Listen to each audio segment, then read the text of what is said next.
Hello. কোনো একটা বয়সে দাঁড়িয়ে বাবা মার থেকে ভালো বন্ধু হয় না।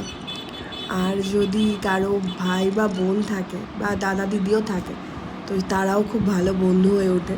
আমার যেমন একটা বোন আছে, তো আমার বোনের সাথে আমার ভালো বন্ডিং, কিন্তু বহুত মারপিট হয়। তো যেমন মারপিট হয় তেমনি আমরা একে অপরকে ছেড়ে থাকতেও পারি না। তো আমার বোনু তো আমার খুব ভালো বন্ধু। বাবা মা তো বন্ধু আছে কিন্তু আমার বোনও আমার খুব ভালো বন্ধু।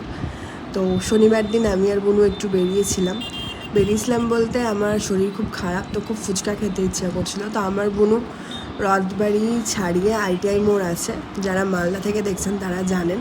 তো ITI মোড়ে খুব ভালো ফুচকা পাওয়া যায়। তো আমার বোনু পড়তে যায় ওখানে। তো বোনু বললো চ আমি আর তুই ফুচকা খেয়ে আসি। আর আমি অনেক দিন থেকে বেরোয়নি, মনও ভালো ছিল না, শরীরও ভালো ছিল না, তো একটু ঘোরাও হবে। তো প্রথমে আমরা ফুচকা ভেবেছিলাম খেতে যাব, কিন্তু প্রথমে মোমোই খেতে যাই।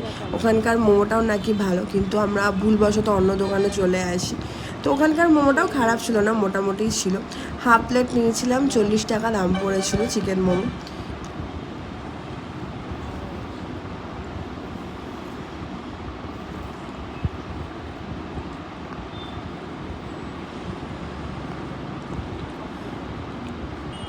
এই দোকানের স্যুপটা খুব ভালো ছিল, মোমোর থেকেও আমার স্যুপটা বেশি ভালো লেগেছে। তারপর ওখান থেকে বেরিয়ে আমরা ফুচকা খেতে যাই। ফুচকাটা মারাত্মক জঘন্য ছিল। আর এই দোকানটাতে খুব ভালো মোমো পাওয়া যায়।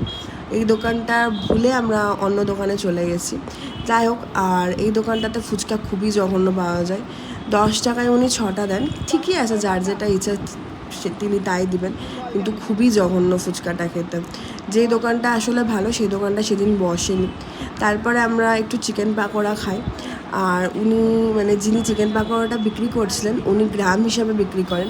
তো আমরা 100 চিকেন পাকোড়া নিয়েছিলাম। তো 100 চিকেন পাকোড়ার দাম নিয়েছিল 40 টাকা।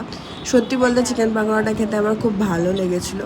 আর চিকেন পাকোড়ার মধ্যে চিকেনও ছিল, বেসনের ডিলা ভরা ছিল না।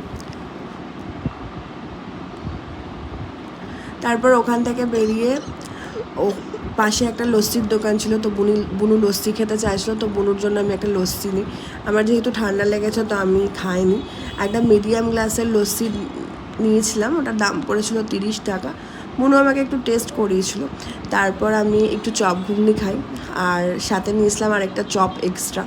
তো চপ ঘুগনিটা আমার ভালোই লেগেছিলো, 25 টাকা দাম নিয়েছিলো। এই সব কিছুই আমি ITI মোড়ে খেয়েছিলাম। আর ITI মোড়ে অনেক দোকান আছে। যাই হোক, আজকের মতো ব্লগটা এখানেই শেষ করলাম। টাটা।